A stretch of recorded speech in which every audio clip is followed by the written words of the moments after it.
Hey everyone, it's Scott from Strive Labs coming to you again with another Tuesday tip. Now, all this month we're going to be talking about a subject that we're really passionate about here at Strive Labs, and that's the idea of evidence-based business.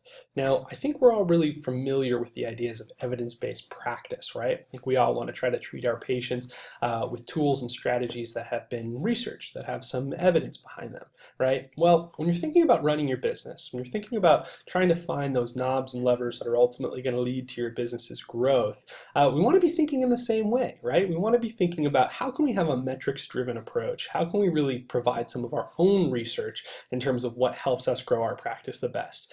And so because of that, we really want to start thinking about what are the metrics, what are the different analytics that we want to be understanding about how we run our own practices so that we can determine how to lead to the most efficient growth. So what I'm going to be talking about today are some of the lesser talked about metrics, right? We think we know the common ones, thinking about some of the schedule density metrics like cancels and no-shows, and some of the billing metrics, payer mix, days in accounts receivable, those things. We're going to stay away from those today, and we're going to talk about some lesser discussed metrics, ones that we really think can have a major impact on your practice. So let's go ahead and dive into it. All right, so the first is probably the simplest of all of them. It's the idea of lifetime value. Now, I think a lot of times when we think about how we get paid from a payer or through a cash pay patient, we think a lot in the shorter term, right? We think about, all right, well, how much is this one visit worth? But really, when we start thinking about it a little bit more encompassingly, we want to think about what's the lifetime value of this particular customer, right? So again, lifetime value is really simple in therapy. It's just the total number of visits multiplied by how much you get paid on a per visit basis, right? And essentially what we're saying here, this is the economic value of a customer over their lifetime, right? So again, really simple, and it's really saying how much was this course of care worth? Now, the key piece to look at here, and I think we all kind of stress out over the latter piece, right, which is the payment per visit, but really the one that you have even more control over is the first piece, right? Is that total visits. Fundamentally, are you able to keep that patient engaged throughout their course of care, right? This is this idea of retention that we talk about a lot. So fundamentally, what do we know? Well, we know that the vast majority of patients are dropping out before they complete their course of care, right? And we also know that about 20% are dropping out within the first 3 visits. So you can quickly see how the lifetime value, right, the value of that case can quickly go down. So that's something that you should definitely keep your eye out on. And we'll talk about another metric that ties really closely to this. But lifetime value can be even bigger than just this alone, right? Lifetime value can also be, you can add another piece to it, right? You can also multiply it out times the total courses of care. So essentially, if you have a patient who comes in for their hip and then comes in for their elbow and comes in for their knee, those are all going to increase the value of that one particular customer to your clinic. If we wanted to get even more meta with this, we could expand it out and say how many people has that customer referred, and we could start thinking about the lifetime value of that customer, not just by the singular course of care or their multiple courses of care, but their referral value as well. So thinking about, again, the value of one particular customer and how we really want to try to optimize the service experience to grow that. This particular metric, while simple, can be really, really important. Now, the second one, and again, this relates really closely, is this idea of churn rate, okay? So churn is the opposite of retention. Churn is essentially who's dropping out of care. Now, we talk about this a lot at Strive Labs, and that's because, again, it's one of the biggest problems that physical therapists are completely ignoring in their practice right now. Mathematically, if we want to think about how we would measure this, churn rate is just the expected number of visits minus the actual number of visits over the expected number.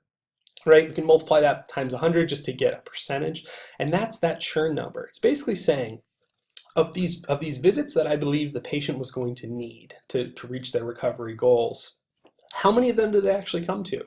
Now, this is a great metric to understand how well your clinic and your therapist are selling the plan of care, right? Fundamentally, are they getting patient buy-in that this is what's going to be needed? And again, it's a lot better, it's a lot more specific than looking just at something like visits per case, because visits per case, again, can lie to you. There can be extraneous outliers, people who are coming in for way more visits than you would normally expect. Those can really start to skew the data. All of a sudden, you start to look at it and you say, well, my visits per case is fine, but in reality, what's happening is you are having a pretty bad churn problem that's getting hidden by those outliers. So churn is really critical, and it relates heavily back to the first metric, which is the idea of lifetime value. Now, again, a lot of people say, okay, well, I can measure this, but how can I predict it? How can I get a leading indicator? Well, the final metric is one that, if you're listening to these Tuesday tips, you've heard us talk a lot about, and this is actually a really good leading indicator to understanding churn, and that's the idea of the Net Promoter Score, or the NPS, which you've heard us talk about. Again, the NPS is really simple. It's just the percentage of your promoters minus the percentage of your detractors. Now, to get those numbers, to figure out who's a promoter and who's a detractor, you ask one simple question, and that's how likely would you be to recommend a friend or family member to our clinic? And again, it's basically a 0 to 10 scale. Anybody who answers over answers over an 8, so your 9s and your 10s, those are your promoters. Anybody who answers less than a 7, those are your detractors. And anybody in the middle is the passives. And again, it's a measure of patient loyalty, right? And patient loyalty is critical. Patient loyalty is going to start to understand not just only the satisfaction aspect, which is an expectation, but really who are your raving fans? Who are the people that aren't going to drop out because they believe in your therapist and they believe in your ability to help them reach their recovery goals? You'll be amazed. You'll sometimes see patients, even that had a bad outcome, are still promoters, right? They may be slightly dissatisfied about their outcome, but they're still promoters because they believe in what you're able to do.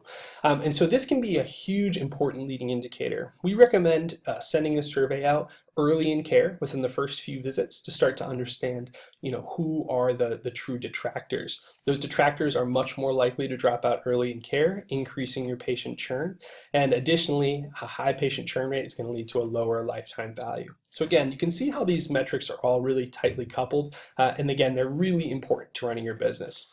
So again, we're going to be talking about a number of these metrics all this month. Make sure that you stay tuned. We'll be going into some deeper dives into each of these.